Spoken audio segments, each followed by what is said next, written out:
है कि सर्दियों में बहुत सारे रंग बिरंगे फूल हमें देखने को मिलते हैं। कुछ फूल तो ऐसे होते हैं जिनको कि हम लगाते हैं अपने आप से ग्रो होते हैं, और कुछ फूल ऐसे होते हैं कि वो अपने आप ही जम जाते हैं।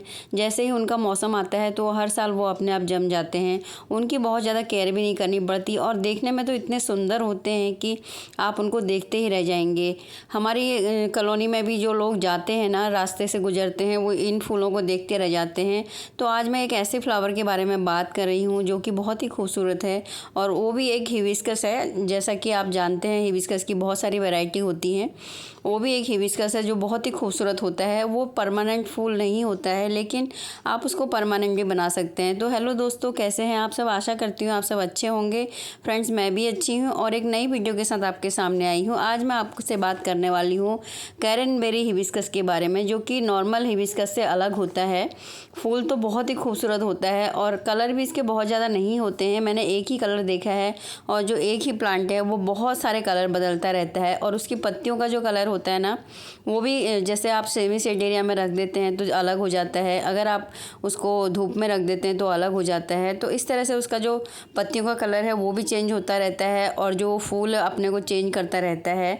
तो बहुत ही खूबसूरत प्लांट है, और एक बार अगर आप अपने गार्डन में ले आते हैं तो वो हमेशा ही बना रहता है। वो ऐसा फूल है जिसको आप कटिंग से भी ग्रो कर सकते हैं और इसको बीज से भी ग्रो कर सकते हैं। कोई पहला हिबिस्कस का प्लांट आपने सुना होगा जिसको कि हम बीज से ग्रो कर सकते हैं। फ्रेंड्स, इस बार जैसे आपने लगाया, इसको कहीं से भी अगर आपको मिल जाता है, ये आपको हर जगह सड़क के किनारे भी देखने को मिल जाएगा। पहले मैंने नहीं देखा था, लेकिन अब मैं बहुत जगह इसको देख रही हूँ। ये देखिए, इसके इस तरह से सीड बनते हैं। जहाँ से फ्लावर स्पंड होता है वहीं से सीड बनने शुरू हो जाते हैं। इतने सारे सीड बन रहे हैं तो ये कहीं न कहीं गिरेंगे और हज़ारों फूल एक साथ इसके बन जाएंगे। फ्रेंड्स, ये जो है सर्दियों का फ्लावर है, इसको कैरनबेरी हिबिस्कस बोलते हैं। हिबिस्कस की ही वैरायटी है, और इसके जो पत्ते होते हैं वो भी हिबिस्कस से बिल्कुल ही अलग होते हैं, और फूल तो इतना सुंदर होता है। हमारी कॉलोनी में से निकलने वाले लोग जो है इसको देखते ही रह जाते हैं। एक साथ गुच्छों में बहुत सारे फ्लावर खिलते हैं। गुच्छों में नहीं कहेंगे, जहाँ जहाँ पे इसकी जो ब्रांच होती है, देखिए इस तरह से इसके फूल खिलते हैं।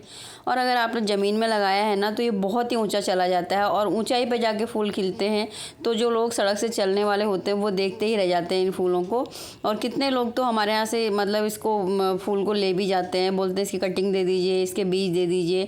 तो ये फूल ऐसा है कि एक बार अगर आपके गार्डन में आ जाता है तो हर साल ये अपने आप ग्रो हो जाता है। देखिए इस तरह से नीचे बीज गिर जाते हैं और हज़ारों फूल इसके बन जाते हैं, हज़ारों प्लांट बन जाते हैं। और हवा के साथ भी ये जहाँ पे नहीं उगने वाला होता है वहाँ भी उग जाता है। सड़क में भी हमारे यहाँ काफ़ी उग जाते हैं। जब जैसे बरसात का मौसम आता है उसके बाद ये बहुत जगह देखने को मिलते हैं। देखिए इस तरह से फूल खिलता है और स्पंड होता है तो सीधे बीज बन जाते हैं। तो एक साथ में हज़ारों बीज इसके बन जाते हैं। इसको आप कटिंग से भी ग्रो कर सकते हैं। ये विंटर के टाइम पे ही आपको देखने को मिलता है। इस टाइम पे ये खिलना शुरू हो गया। देखिए जैसे सितंबर अक्टूबर के फर्स्ट से इसने खिलना शुरू किया है।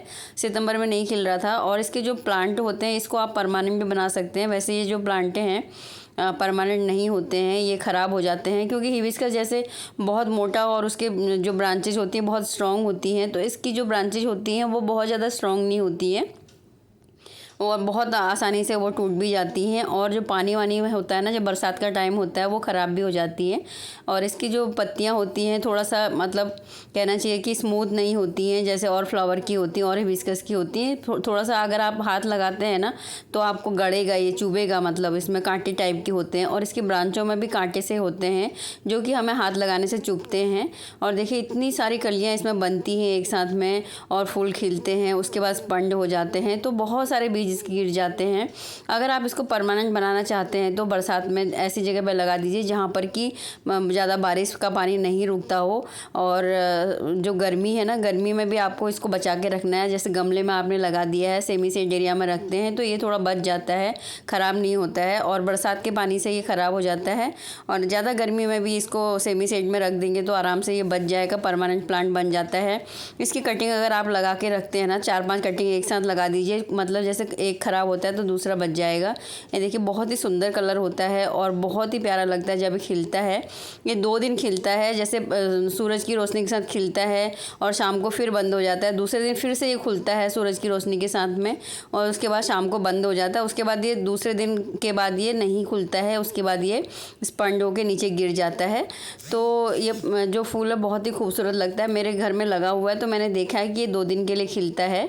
एक दिन शाम को बंद होता है, उसके बाद में ये दोबारा दूसरे दिन सूरज की रोशनी के साथ खुलता है।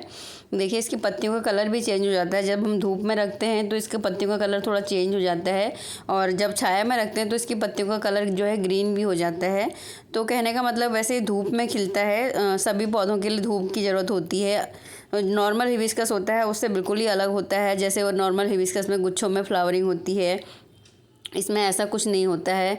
और अगर केयर की बात करें तो देखिए, अगर आप पानी पॉट में लगा रखा है आपने तो पानी आपको जब मिट्टी सूख जाए तब देना चाहिए। और गुड़ाई करते पॉट में लगे हुए प्लांट को जैसे नॉर्मल प्लांट की हम देख रेख करते हैं वैसे ही आपको करना पड़ेगा। पानी सूखने पे, मिट्टी सूखने पे आपको पानी देना पड़ेगा। और घास सूख जाती है तो खरपतवार निकालने के लिए आपको गुड़ाई करनी पड़ेगी। अगर ज़मीन में लगाया है तो आपको ज़्यादा केयर करने की ज़रूरत नहीं पड़ती है। जहाँ तक खाद की बात करूँ तो गोबर की खाद इसके लिए बहुत अच्छी रहती है, क्योंकि ये जो है कोई नॉर्मल पौधा नहीं है। वैसे इसको बोलेंगे जंगली पौधा है ये। अभी लोग इसको फूलों की सुंदरता को देख के इसको अपने घर में लगाने लगे हैं। वैसे जंगली पौधा है क्योंकि इसमें हल्के हल्के से कांटे भी होते हैं। आप कहीं पर भी देखेंगे जंगल, अगर झाड़ी जहाँ होती है वहाँ भी ये उग जाता है। तो अब ये बहुत सुंदर लगता है लोगों को, इसलिए लोग अपने घर में लगा लेते हैं। वैसे देखा जाए तो ये जंगली पौधा था, पहले इसको कोई लगाते नहीं थे, अब इसका बहुत ज़्यादा क्रेज बढ़ गया है। तो गोबर की खाद आप इसको दे सकते हैं। अगर आपके घर में किचन कंपोस्ट है वो भी दे सकते हैं। सूरज की रोशनी में इसको रखना होता है तभी इसकी फ्लावरिंग होती है। और मैंने जैसे बताया बरसात में आपको बचा के रखना है। और कटिंग से भी ये ग्रो हो जाता है। जब ज़्यादा लंबे चले जाते हैं तो आपको कटिंग करनी बहुत ज़रूरी है, क्योंकि इसकी जो ब्रांच होती है बहुत स्ट्रॉन्ग नहीं होती है। थोड़ी सी हवा आने से गिर जाते हैं और ख़राब हो जाते हैं। तो इसकी कटिंग करते रहेंगे तो ज़्यादा लंबे नहीं जाएंगे। और कटिंग करने से मल्टीपल ब्रांचेज आ जाती है, नहीं तो कटिंग नहीं करते हैं तो ये लंबा सा चला जाता है। मैंने इसको गोबर की खाद दी है और थोड़ी गुड़ाई कर दी है। मेरे जो प्लांट है नीचे लगा हुआ है, नीचे लगे हुए प्लांट की जो ग्रोथ है ये दीवार से भी ऊंचा चला गया, मतलब 5 फीट 5.5 फीट ये ऊंचा हो गया है। और इसके जो फ्लावर है काफ़ी ऊंचाई पे आए हैं। वैसे इसमें अगर मैंने कट करती तो इसको नीचे से ही ब्रांचेज आती, लेकिन मैंने कट नहीं किया था। आप ये गलती ना करें, आप कट करके इसको रखें जो तो मल्टीपल ब्रांचेज आएंगी। और बहुत ही कम केयर में चलने वाला और बहुत कम देख रेख में चलने वाला, खाद भी कम चाहिए और धूप चाहिए बस इसको। और अगर आप परमानेंट बनाना चाहते हैं तो इसकी कटिंग लगाते रहिए और पानी से बचा के रखिए और गर्मियों में गर्मी से बचा के रखिए, तो ये आपका परमानेंट प्लांट बन जाता है। और बहुत ही खूबसूरत जाड़ों का ये फूल है। अगर आप एक प्लांट लगाते हैं तो बहुत ही ज़्यादा फूल आपके घर में हो जाएंगे और डेली इसमें फ्लावरिंग होती है। कोई दिन ऐसा नहीं जाता कि इसमें फ्लावरिंग नहीं होती है। और बहुत ही कम केयर में चलने वाला और नॉर्मल हिबिस्कस से बहुत ही अलग है और काफ़ी सुंदर लगता है देखने में। देखिए बहुत ही खूबसूरत इसके कलर होते हैं। तो आप अपने घर में इसको ऐड कर सकते हैं। फ्रेंड्स, अगर वीडियो पसंद आए तो लाइक कीजिएगा, नए हैं तो चैनल को सब्सक्राइब कीजिएगा। Thank you.